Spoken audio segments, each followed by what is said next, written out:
Let's do some more politicking. Get some politics done. What we'll do is we'll have a look in the regions around and find out what's going on. Mobile mine disaster. A coal mine has collapsed in Mobile. Emergency response teams were dispatched immediately. Due to the sheer size of the disaster, additional manpower and supplies were requested from nearby cities. Initial investigation shows that an underground fire had started due to the neglect in working situations by the Neda mining group. Current death toll is at 82 and counting. Not good. The highway is about, what, 40% complete? Young Swords member found decapitated. Poof, fuck, now that escalated quickly.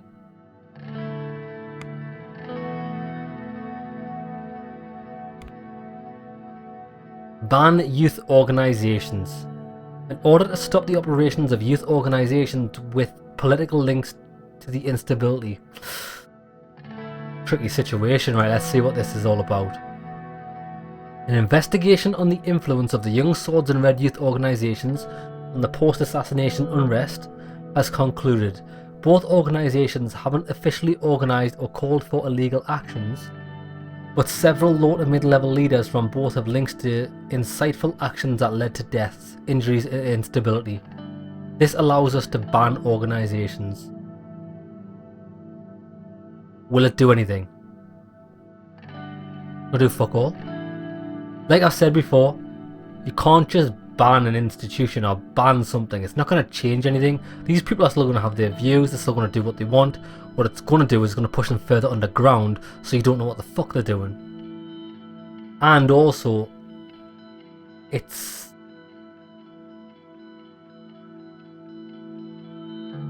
they're not banning, I don't know.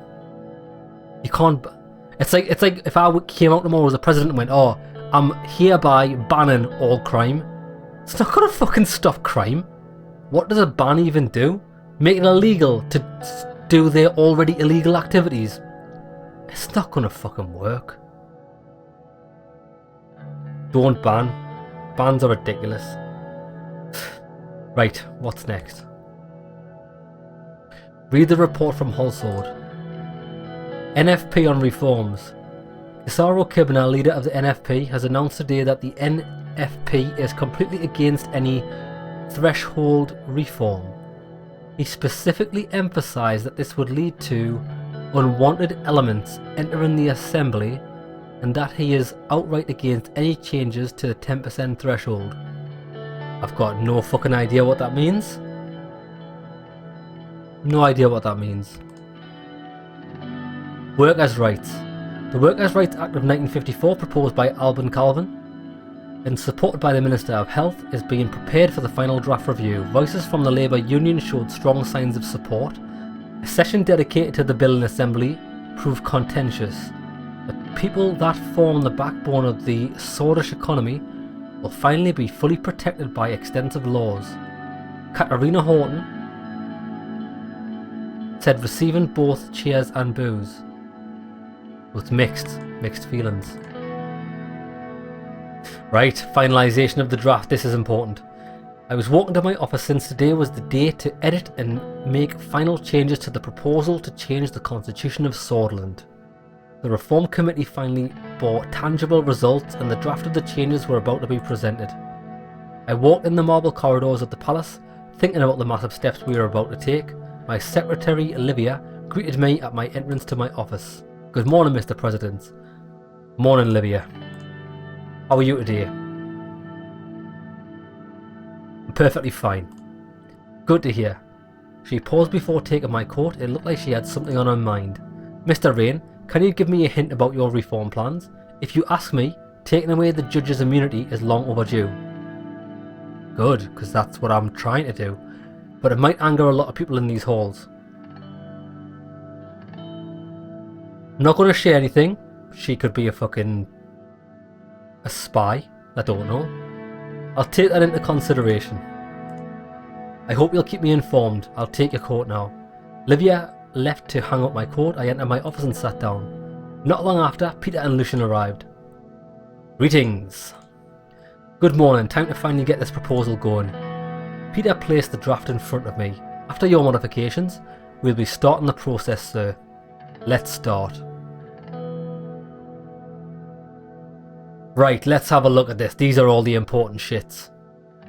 Presidential vetoes. According to Articles 77 and 82, the President may veto a bill by returning it to the Assembly with a written statement. The articles do not contain any information on how to override a veto.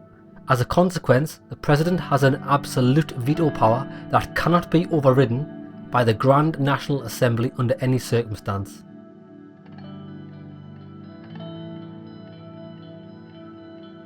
So this is the loophole we talked about.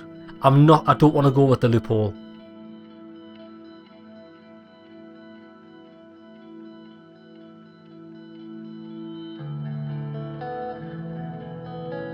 Now, if we're being sensible,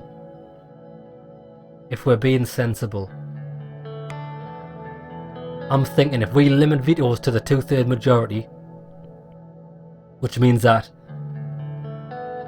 any opposition needs to have a 66% stake in opposing me to override it. And with a strong government, that'll never happen. That's what I'm aiming for. I think this is the best option to get what I want passed through.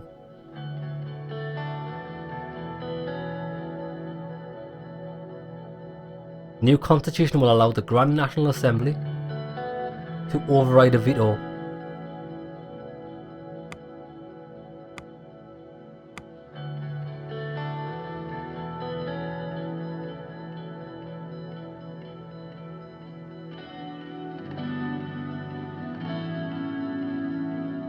Is the unicameral Sordus legislature sole body given to the prerogatives by the Sordus Constitution? Now that's led by Gloria Tory. She's the girl we need on our side.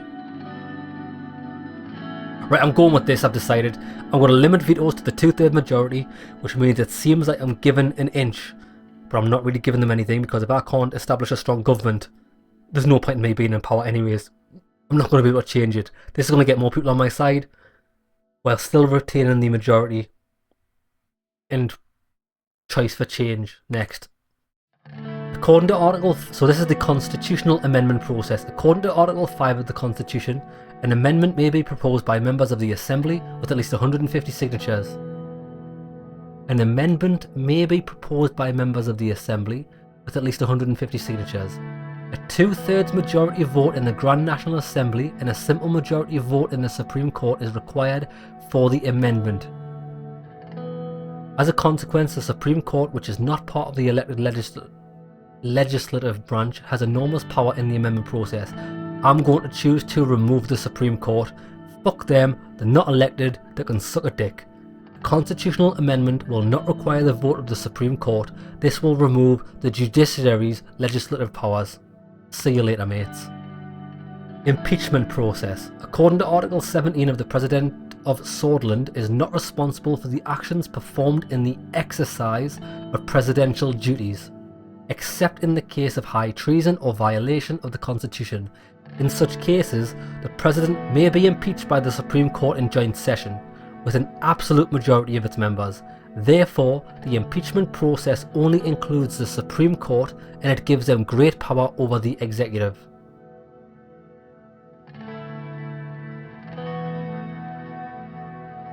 The Assembly and the Supreme Court may impeach.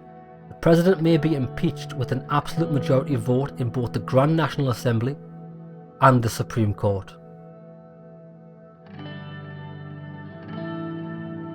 At the moment, the impeachment process only includes the Supreme Court. Okay, so this would require the Assembly to do so as well. After a successful impeachment, the Supreme Court holds a trial. By removing the cases about high treason and violation of the Constitution, the President will not be responsible for any actions performed in the exercise of presidential duties. I don't agree with that. I think me as a President, I do need to be held accountable for anything that we do.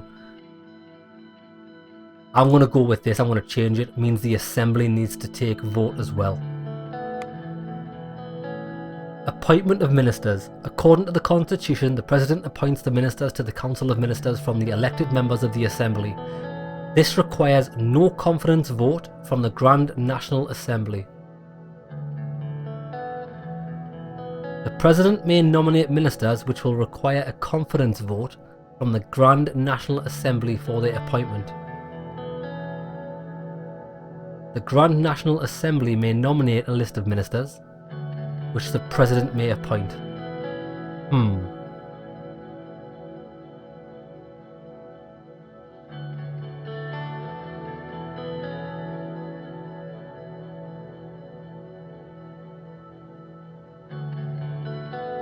I like the way it already is.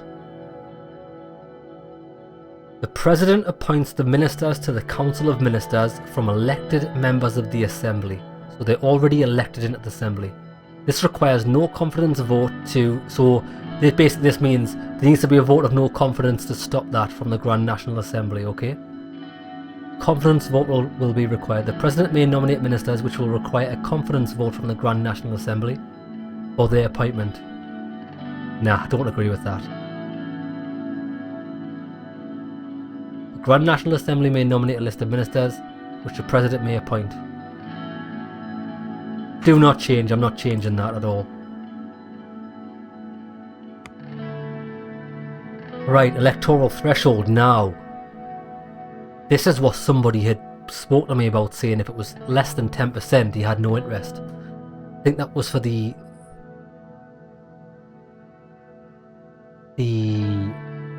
revolutionaries. Reformists, sorry. According to Article 50, a political party needs a minimum of 10% of the total national vote. A political party needs a minimum of 10% of the total national vote to win seats in the Grand National Assembly. The votes of the parties who pass the threshold are redistributed proportionally, meaning USP, which currently holds the lead, would be the main beneficiary.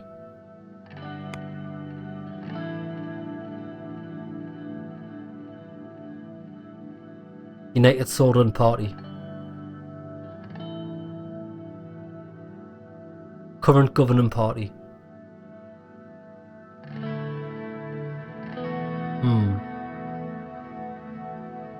This is Sol's party.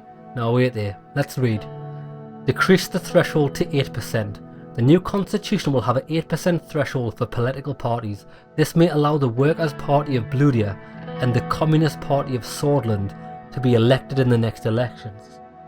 Increase the threshold to 15%. The new constitution will have a 15% threshold for political parties.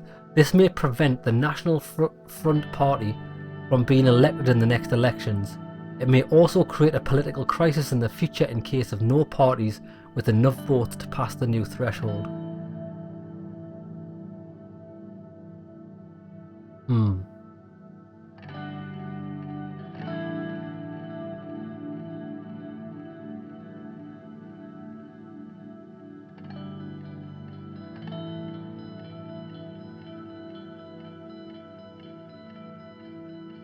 It's tricky, this, because on one side I'm thinking, is it not fair to decrease the threshold to 8%? That means more people's voices have got a say in the matter. It could stir the pot a bit, it could make it harder for choices, but if I still remain the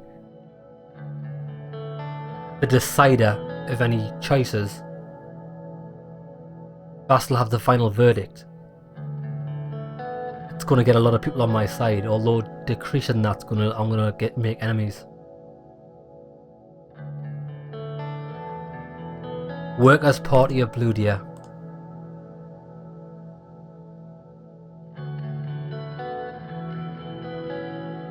Gains most of its support from Berger region, generally left-wing. The party places a strong emphasis on participatory democracy, unions, minority rights, egalitarianism. The party brought great criticism for the usage of the Bluda name for the region of Berger in its name.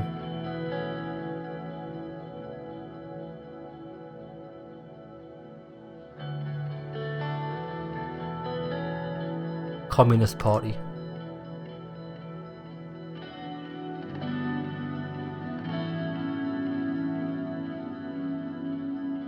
I'm decreasing the threshold to 8%.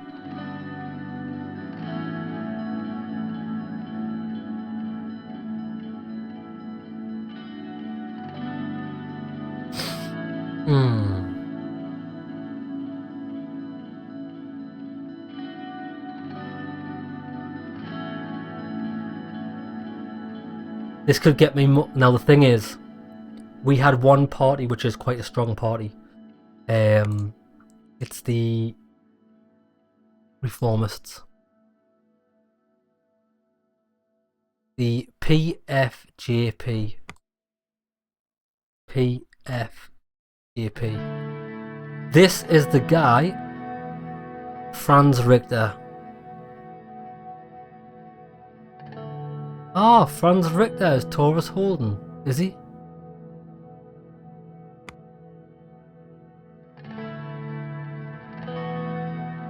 This guy said he wanted 10%. This.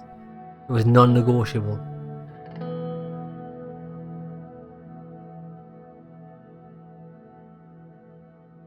They represent the reformist faction of the Grand National Assembly, advocating for a more democratic constitution. The party opposes the constitution written by Tarquin Saul and deems it undemocratic. They are seen as the alternate to the USP and have been a major force in Swedish politics. I've made my decision. We're going to decrease the threshold to 8%. We're going to open up the politics to different factions. Presidential decrees. According to Article 18 and 51, the President is able to issue decrees on political, social and economic issues that would carry the force of law. They could not contradict the Constitution and are subject to judicial review. Therefore, the President may issue decrees in many subjects without going through the Grand National Assembly. However, the Assembly may pass legislation on the same subjects to override the presidential decrees. The President will not be able to issue decrees that would carry the force of law without an enabling act from the Grand National Assembly. Presidential decrees have priority over statute law and not subject to judicial review. The jurisdiction of the presidential decrees will be increased and they will have priority over statute law made by the Grand National Assembly. Decrees will not be subject to judicial review. The President will not be able to issue decrees that would carry the force of law, making the Grand National Assembly the sole law-making authority.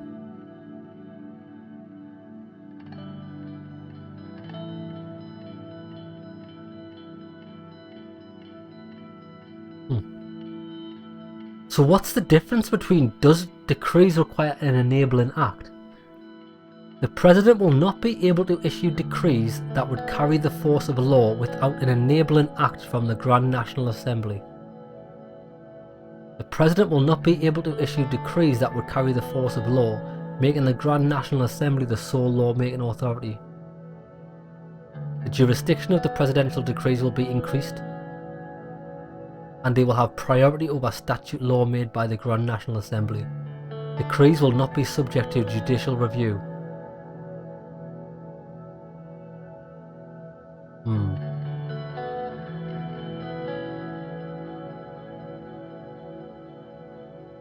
I think if I go this way, it's gonna be too many strings. It means I can be opposed by the Grand National Assembly if there's not an enabling act, which means it's going to stagnate and go nowhere. I've ruled the first one out.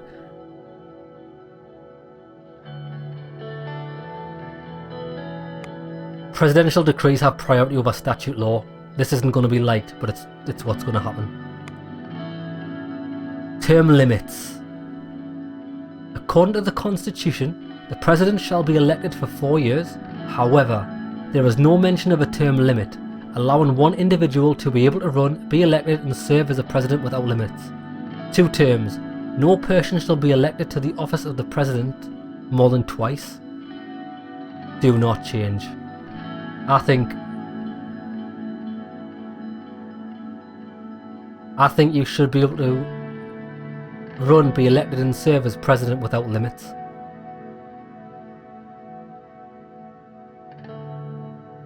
But I do know why 2 terms is a fail-safe. I do understand why you would have that.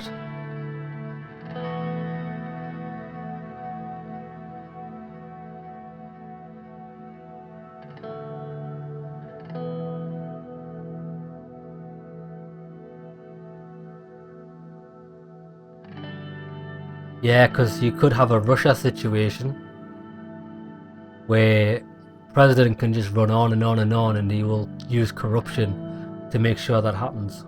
Okay. A tough one, this.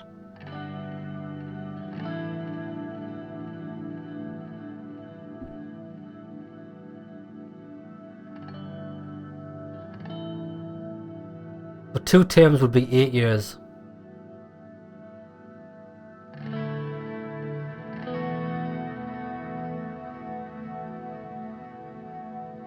It's tough, isn't it? Because at the same time you do want control if you're doing a good job. But at the same time, 8 years as president, you haven't made it.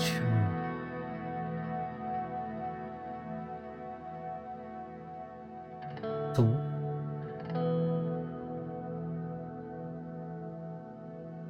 president shall be elected for 4 years.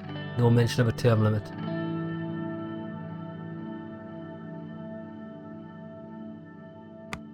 I'm going with 2 terms. My reason is I think it's fair. It's fairer for the country to do this. It's gonna, if I put this into the constitution now, it's gonna hopefully stop the. Although I'm not gonna be the dictator that people don't want. If I can't enact change in 8 years, then 2 terms is enough to get things done and have people on my side. Okay, we're gonna go with 2 terms. Immunity of justices. The Constitution gives the Justice of the Supreme Court total immunity. What? And describes no procedure of impeachment, making them untouchable by other branches of the government. Nah. Judges can be impeached by the Assembly. The Supreme Court justices may be proposed to be impeached on legal grounds of unconstitutional behaviour. A valid impeachment proposal will be required 2/3 majority decision of the Grand National Assembly to impeach the individual justice. President can replace judges. The President of Swordsland may replace a justice of the Supreme Court with another individual who is fit for the job if the acting justice is not in good behaviour.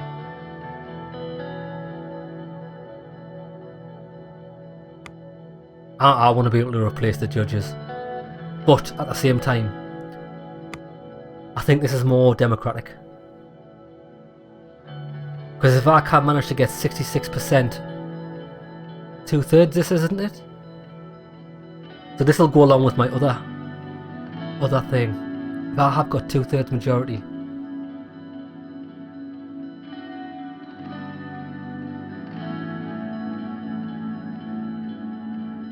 Yeah, because I think if a president can just replace the judges, as much as that's going to work in my favour, it can be abused greatly. Right, we're going to go with that. 2/3 majority. Honorary membership of Tarquin Sol. Article 99 of the Constitution defines the Member of Honour title. It's an appointment procedure, as well as the rights their members may exercise. A Member of Honour has absolute immunity and is considered to be a permanent member of the Grand National Assembly. They are given control of their own personal security team, provided by the state's presidential guards. A member is also eligible to live in a special private residence provided by the state for free. The only person who holds this title is Tarquin Sol. Fuck that, nah.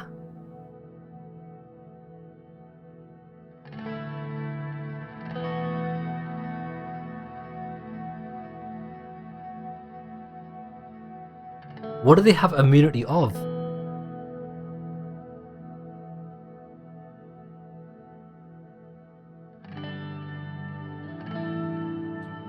Considered to be a permanent member of the Grand National Assembly.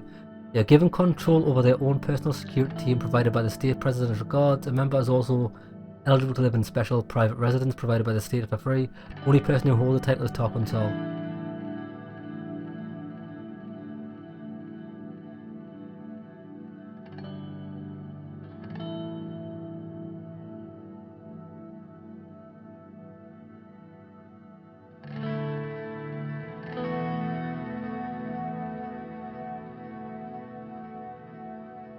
So I could, because I've implemented the 2 terms, so a maximum 8 years presidency, if I did choose every president is an honorary member, that means I get a special residence. I'm looking after my own interests.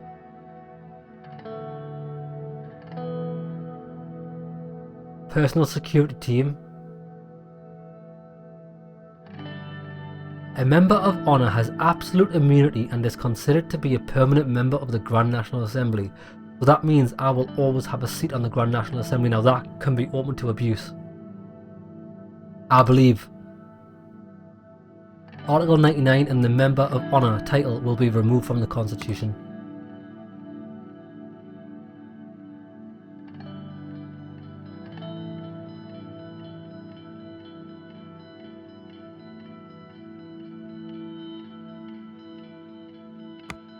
I'm going to abolish the immunity part. I'm going to keep the rest. The presidency, we get protection and the residence.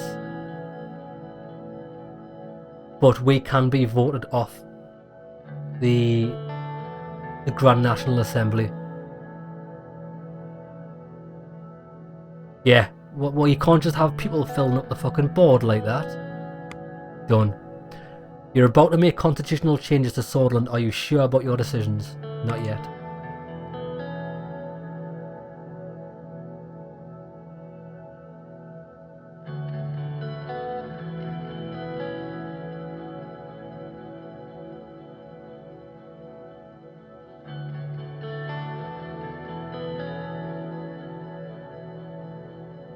I'm torn between this and abolishing the honorary membership, but this is not very elaborate, like it doesn't describe it very well. So by abolishing this whole thing, it means there's no honorary members, there's no private residence. I'm going to look in my personal interest for this. I'm going to abolish immunity because I think that's fair, but I want to look for mine and my family's protection after presidency. Done. Yes, I am sure about my decisions. Bang, have a look at that. After the final changes to the proposal were made, I showed it to the team. After looking into the changes, the team began discussing it amongst themselves. Lucian spoke afterwards. Looks like the amendments are ready to be proposed. I have to say, the new law electoral threshold will be really difficult for the party to accept. Our guys are not fond of that idea, I understand that. Not reform on the minister laws will also be frowned upon by the party. Not reform on the minister laws. The assembly members have insisted on getting involved in the process. That's true, it will be tough to get all of their support. Some of our members may try to openly fight against this.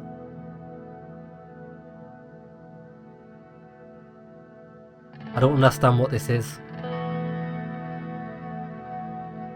And we'll fight back.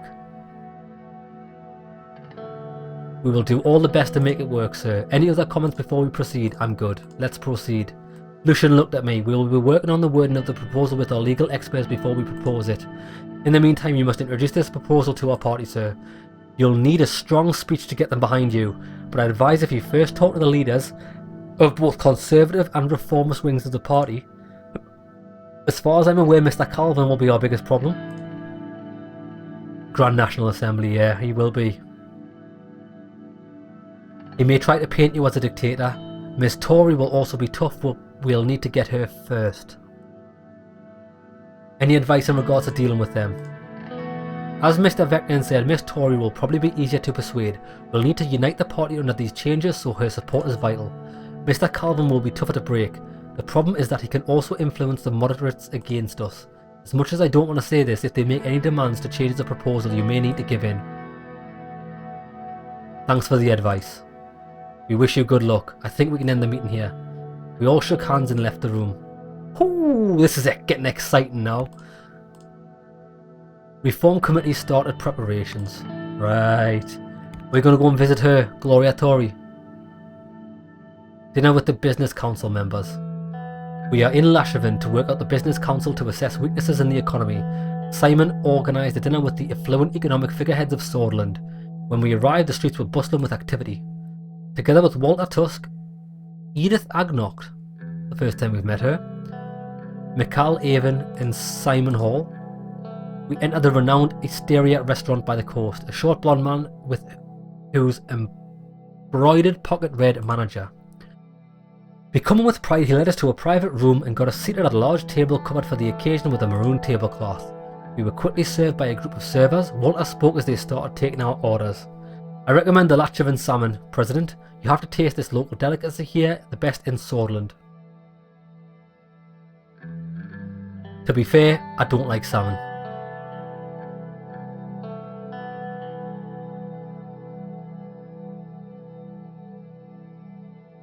I appreciate the advice, but I don't like salmon. Really too bad. Guess that's your loss. Let's order the pasta. Order some... No more. That's all I want. You should couple that with some lesbian salad, President. That's not good when by itself. Who the fuck is Walter Tuss? Mate, are you a culinary expert, like? Oh, it's this prick. Yeah, look who it is. It's Big Tuss who we defied with the bribe.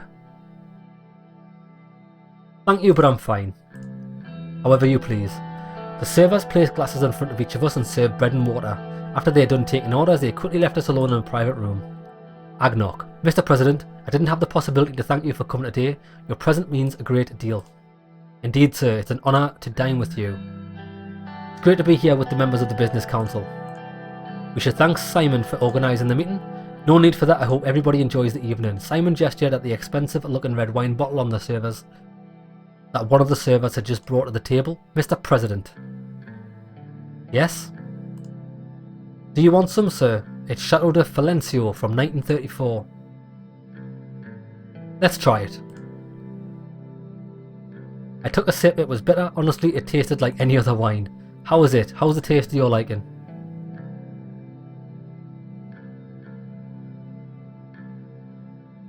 It has a sour and delicate vegetable character. Is it Arcasia I'm tasting? Let's try and act all fucking posh even though we're not. What? No. You may be tasting that oak from the barrels.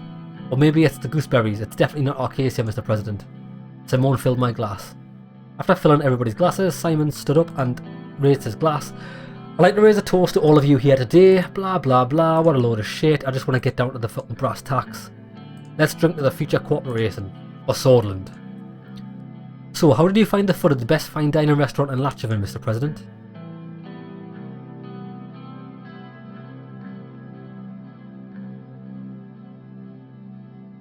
Fine food is like a fine art, but this particular one is a masterpiece. Not a big fan of fancy food, but I must admit that's very tasty. Says the man visiting one of the finest restaurants in Swordland. Don't blame it on him, Mr. President, didn't choose the place. How are things going in the Maroon Palace? The pressure must have increased after you attended the funeral. It did, but it was the right decision. Of course, I didn't mean to criticise your decision. As we conversed with Mikhail, I heard Walter raise his voice in apparent argument with Edith and Simon. We both stopped to listen. Arcasia knows the right way of doing business. Their approach to the world is real and raw. I prefer the cutthroat approach in comparison to the niceties. Well, I mean, it's a nice country to visit too. I've travelled there often in business trips. Their attitude on... Edith, all countries are nice to visit if you have the cash.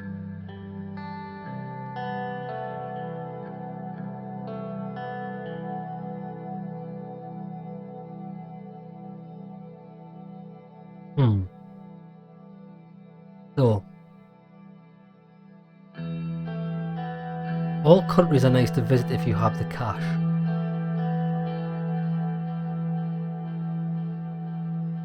Certainly not all. Half the globe isn't worth our time nor attention. That won't change unless profitability increases. Walter's classic absolutes, but I do agree with you investment wise. There are only a select group of countries that guarantee a return on investment. Talking of which, we are preparing our visit to Agnola and Wayland, where we will meet their governments to settle our trade negotiations. Make sure to lay a good foundation with our negotiations to start on. Yep. Our talented team is led by Mr. Whiskey. His wealth of knowledge and extensive connections will aid in our endeavour. By the way, I saw that the construction of the highway has already started. I have my concerns about the company, but I do hope they do a good job. I expect that the project will bring in new investments from Magnolia. The mood is already becoming positive. I have to congratulate Mr. Rain for starting such a massive project. Thank you for your support, Mr. Avon. Of course. Mr. Hall also deserves credit, of course, our great economy minister. Is there a joke coming? Why? I thought you said you were great at economy. He laughed. I've heard that you've bought a new villa, Simon. I don't comment on rumours, but I'll make an exception since we are among friends, it's true. Where is the property? It's a small seaside villa on the outskirts of Conriat. It's just a modest house with a swimming pool and a small golf course in the property. A small golf course in the property? Bro, how much fucking money are you on?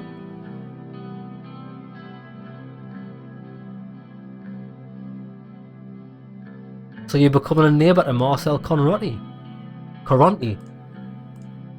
Not really, his place is very remote. Conriat has a way of pulling certain people in, it seems. Edith, who was sitting to my left, gently put her hand over my arm for a few seconds. Come on, let's not talk about finance or politics for now, we came here to relax. Isn't that right, gentlemen? They nodded. So, Mr. Rain, why don't you tell us what's behind that strong character of yours? I've heard that you had a difficult time in Deer, is that right? My childhood was very difficult, but it definitely made me stronger. I tried to leave my past behind and focus on today. My family cared for me as much as they could. Couldn't ask for more than that. That's very humble of you. I never met your family, Mr. President. How are they doing, if you don't mind asking? They're doing great, we have no problems. That's great to hear, your son must be very proud of you. Family is everything. My advice would be to make sure that Frank has a solid relationship with you. He is your future after all. The kid can handle himself. He doesn't need anybody else. Why do you even care? He's going through the teenager period. It's difficult to connect with him. He's a little shy. I'm trying my best to be a good father to him. He seems somewhat introverted. The kid can handle himself. He doesn't need anybody else. I said that about my daughter too when she dropped out of university. Wish that was my son's biggest problem. Darren seemed to be doing fine. I saw his yacht party in Benfey made the local news. Well, the rascal didn't even ask for permission to use the yacht and just took it. It basically stole it. Good news is that I finally convinced him to go to university. He will study economics in Latchavan Business School. A good choice, having a degree in Sutherland separates you from the rabble. And they especially need more people who understand economics. Talking of which, it's great we have another leader who actually studied economics and understands it, like Mr. Alfonso. Look at what he caused. Studying doesn't get you to the finish line.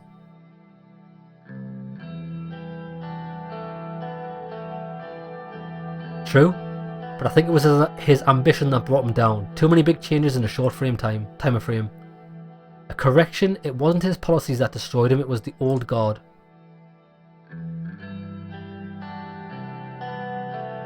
What do you mean? We're not putting all of our cards on the table here, we want to know what everybody else is like. What do you mean? I do feel we do need to take down the old guard, but we'll see. He threatened their economic power base over the country through a vast privatisation plan.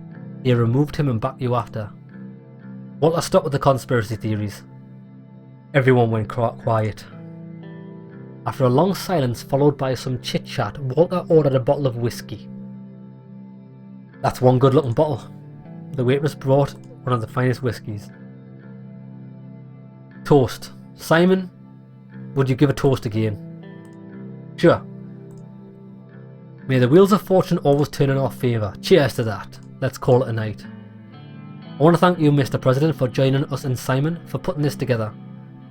Thank you, Edith, for joining with a bunch of ugly rich men. Thank you for being here. It was great, thank you. Thanks for being here. Farewell. Walter Tusk, President, a moment alone, please. Okay. What do you want? Usually the Lotharberg spokesman doesn't directly comment on the administration, but I'd like to say a few things since this was a special evening. I'm all ears. It seems that you have decided to tackle the old guard in the new constitution. That is brave indeed. We could be a strong ally in breaking that status quo. If you fulfill our requests, we can help with the assembly and perhaps the court. Walter lit his cigar and took a few drags before continuing. The consensus is that we see eye to eye in the economic direction you've taken by promoting market economy. I'm good to know but not sure how this concerns me. Oh, it definitely should, President. He looked me in the eye. You rejected our previous discreet offer to pick Underhall Construction for the execution of the first mega infrastructure project. This action led to disappointment in the group. We are aware of the upcoming tax meeting and it would be a step in the right direction if private corporations would get a tax cut. To boost the economy with job creation, of course. And the positive side effect would be our support of the administration throughout the entire term.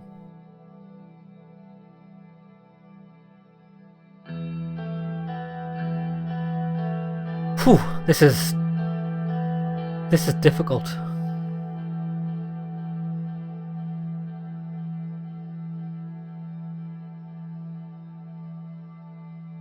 Very difficult. I will make tax decisions objectively. I can't promise you anything. Or let's not be hasty. The recession will end if Lothar-Berger's on your side, President. Why can't we all just be friends? Maybe we can. I'll see what I can do. Because I haven't made a decision yet, I don't want to be too hasty. Because if I'm going to make that decision anyway to provide tax cuts for businesses so they can increase the economy, why don't we get the benefit of this guy's help? We'll see. Excellent, glad to hear this. The group wants a private corporation tax cut and privatisation in healthcare and education. So they want quite a lot.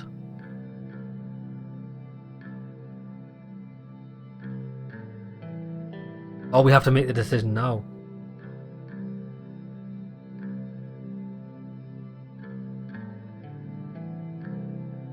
I will give private corporation tax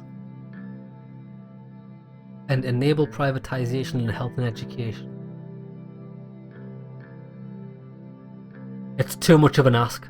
He started with one thing and increased. Nah, it's too much of an ask. On third thought, I'll have to reject. That's a shame. I did offer you a peace branch. There was no awkward silence.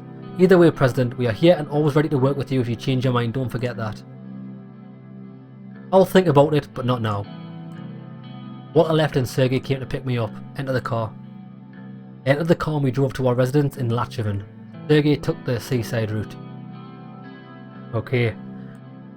This guy really wants some fucking tax breaks. Like he's fighting for his personal opportunities and investment, which I understand. But I don't want to be in anyone's pocket. I don't want to have to make decisions that I don't want to make just because I've agreed to them. Car bomb attack in Avery. Fucking hell, man. These people, maybe these people have got too much money. They keep buying enough bombs to fucking... I don't know. Read the report from Rebel. School poisoning connected to Bloodish woman.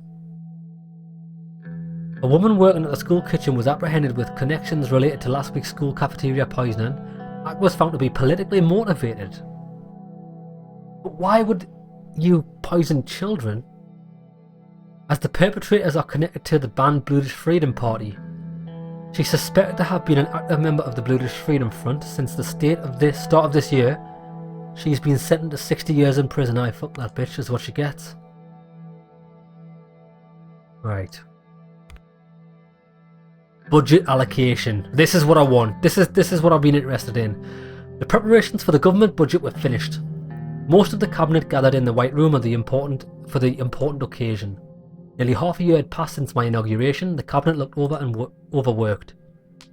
I would like to use this opportunity for a statement, and now the moment we've been waiting for. Discuss the government budget. I'm quivering in my loafers with excitement, Mr. President. That's Simon. Sadly, Peter, Gus, and David Whiskey won't be attending this meeting. Why? They're working on the upcoming trade agreements. Fair enough, with Whalen and Agnola. Now that is very important, so fair enough. May the Lord be with them. Ciara gave a barely disguised eye roll. Did you just roll your eyes at me, young lady? Lilius. If I did, it's because religion has no place at a government budget meeting. I was merely expressing my wishes for a successful trade deal. Actually, in this case, I agree with Ms. Walder. Ah. So she stopped herself from making a casual first name and described her as Miss Walder. Yara flashed her an appreciative smile. According to Sodron's laws regarding the separation of church and state, She broke off as she noticed that Simon, Lucian and Losef were looking at the 3 female ministers in stony silence. Ladies, let's leave the extraneous chit-chat for our afternoon tea. Please leave your religion at the Maroon Palace gates, Miss Graff.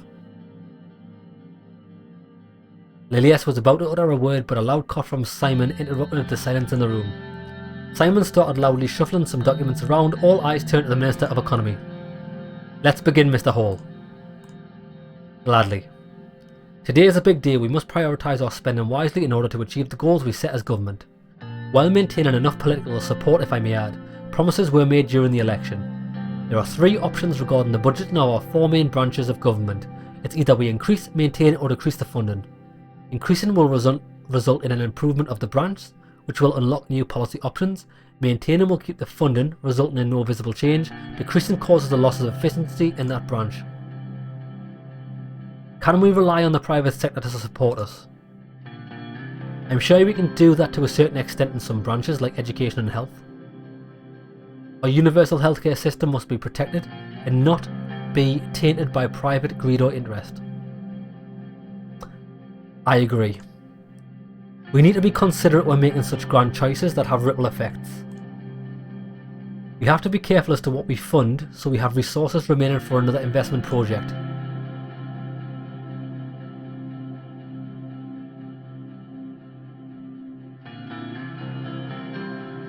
We should prioritise the most critical branches. Agreed, we'd have to make strategic decisions about our budget since our resources are fairly limited. Before we begin our good discussion, there's one more thing that I have to voice my opinion on. As we manage the government budget, we are obviously able to go into debt to invest in different branches. Although debt is a possibility, under these circumstances it would dent our financial system, worsening the economic crisis. I highly advise against it. A point from me as well to everyone before the discussion: given the current state of the country, the economic situation is a political priority right now, more so than ever. Let's begin then. Which branch should we discuss first? Right, I want to start with healthcare. That's my promise to the people when I started this election, so let's tackle that first. Our healthcare system is vast and provides free services to most of our citizens. However, the quality of our health services is far worse in low-income rural areas. Therefore, I think we should receive more funding to address the disparity. I agree. From Sierra. I have recently begun an investigation into healthcare in Narbel, and the numbers are not good.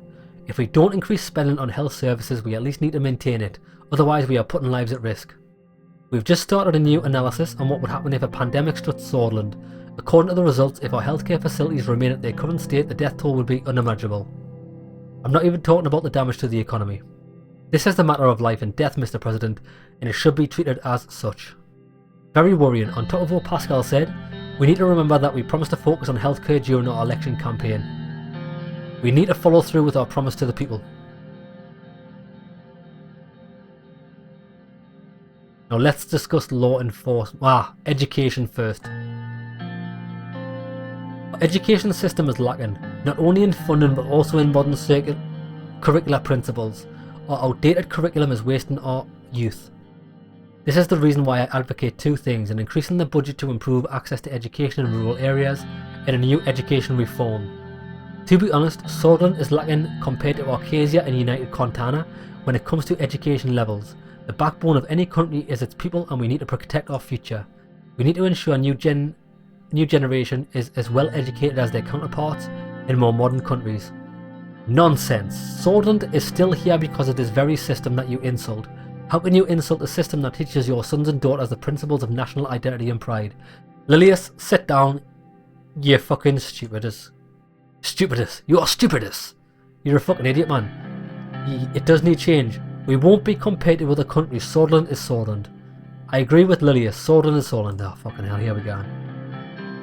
I agree with Sierra. It is a high time we invest in education and enact reforms. Let's discuss law enforcement. I would like to have an increase in the funding of law enforcement to increase the size of the police force and raise salaries. Not going to happen.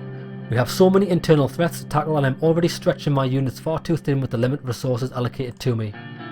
Nia cleared her throat. Law enforcement is certainly a high priority, however I feel that tackling internal corruption is of far higher importance than increasing our police presence. Directing the funds to my department would solve the problem at its root. If corruption is still rampant, all the police in the world won't help us. We need a specialised anti-corruption police unit, which we would create if the funds were directed to me. Sierra agrees with Miss Morgana. We should not reward a structure that is responsible for an ever-increasing number of human rights violations. Additionally, corruption is the reason of our government's inefficiencies and needs to be tackled. I also agree with that. The police is there to serve and protect the people of Swordsland, Miss Walder, and that is exactly what they're doing. You can't always solve it that way though. More funding will allow us to take care of our police forces. Quite a simple choice given the current state of the country.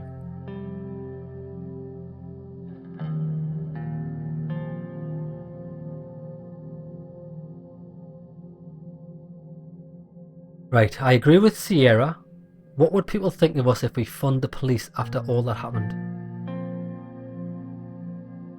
I agree with Nia. We need real solutions to real problems like corruption.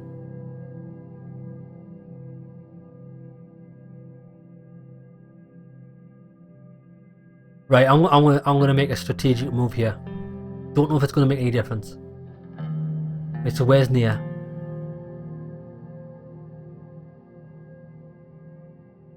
Right, now Nia, we all know, isn't gonna vote for me in the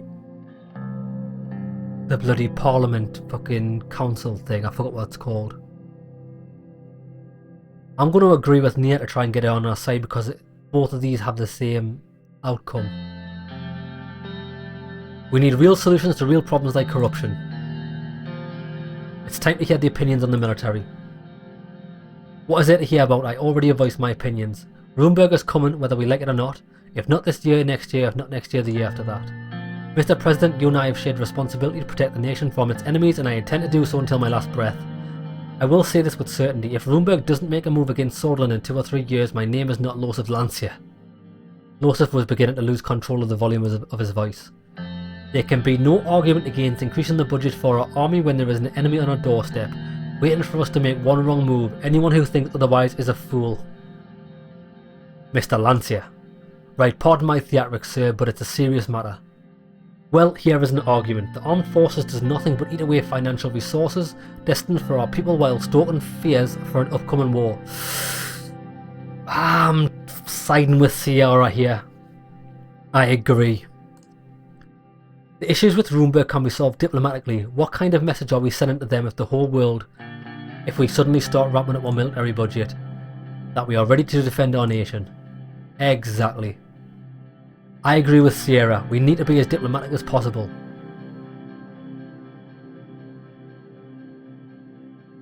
Very good talking points from everyone. Well then, time to make a decision on the budget has come. Consider it with care, Mr. President. Right, so how is this going to work?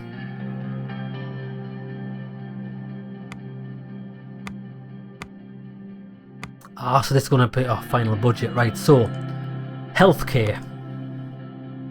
The healthcare system of the country was at a crossroads. Since the 1940s, differences in quality between urban and rural hospitals were getting worse, and the average life expectancy dropped. The situation was becoming relatively dire. Your final decision. I'm going to increase the budget for healthcare. That's going to cost us 1. Next. Education. I'm going to increase education, what's going to put us at a final budget of -1. Now what I need to do now is I need to make that money back somewhere.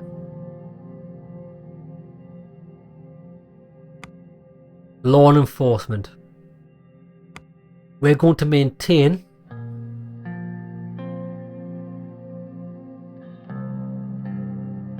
increased crime, lawlessness, and a new wave of immigration has pushed up many elements of the law enforcement to their limits. Judges and courts are barely keeping up with the backlog of cases. Now what I'm hoping is, by increasing the healthcare and increasing the education, it's going to bring down the crime rate. So I'm going to maintain this. The military, we're decreasing the military budget.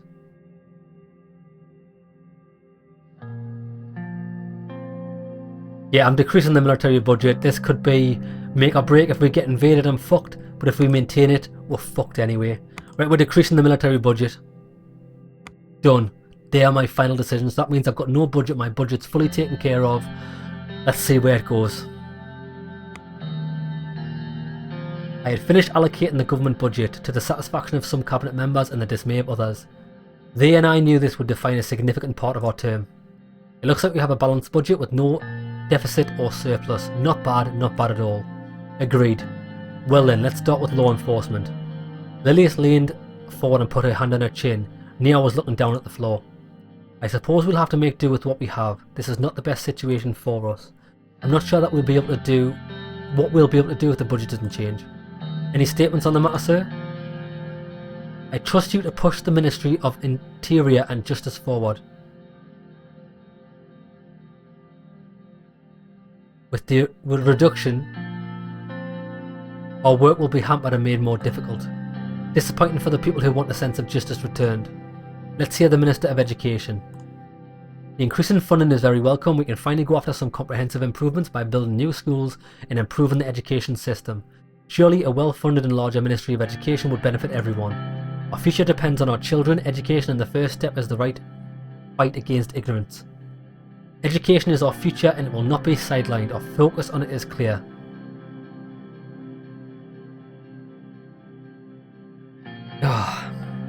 Thank you. It's great to see a positive change in the attitude for the administration for the first time in a decade.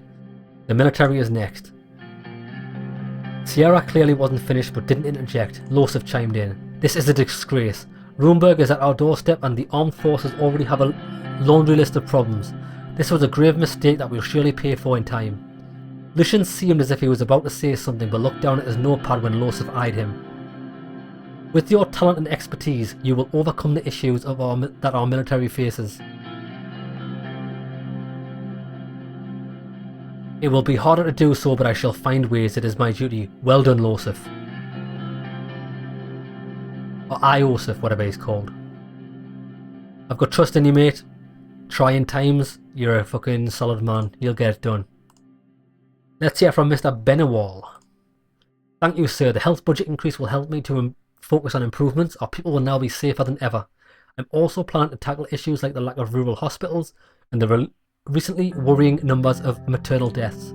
Welfare must remain a priority for our term. There is no other way around it. Healthcare is very important for us. As we move forward, it will improve drastically. Your opinions were noted, Pascal. Your task is to improve the care in the country. Yes, let's put this on him. Don't disappoint. With the new budget, we have many options to improve our healthcare program and provide for the people. That covers all branches. Each minister will approach you with their respective policy requests and expectations over the next year. Thank you for your time and participation in this significant moment. The meeting is concluded. Regardless of what happened, I wouldn't be here without you. Do not forget that we are a team. The ministers bid their farewells, some excitedly, others dejectedly. The cabinet slowly dispersed out of the White Room. The budget for our term was concluded. Ho ho ho! Right, lads. We've put the fucking budget in place. Everything's done and dusted. Before I click continue, what we will do is we're going to call it an episode here, and we're going to see where things go.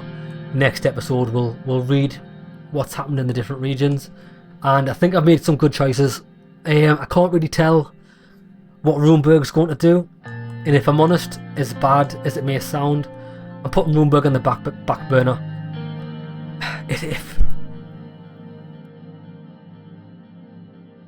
If you're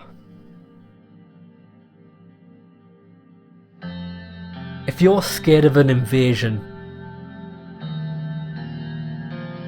and you put all of your resources into protecting from that invasion, yes, it's gonna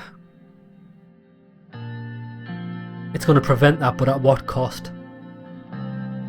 If it's just a big bluff, I'm thinking the Runeberg situation, it's a big bluff to try and get us to spend resources in places where it's not needed, to make us weaker, so they can steamroll us at a later date. Whereas I think if we just call their bluff and say, hey mate, well now you're not going to invade, you've got too much on the line, we're spending all of our resources on benefiting our country.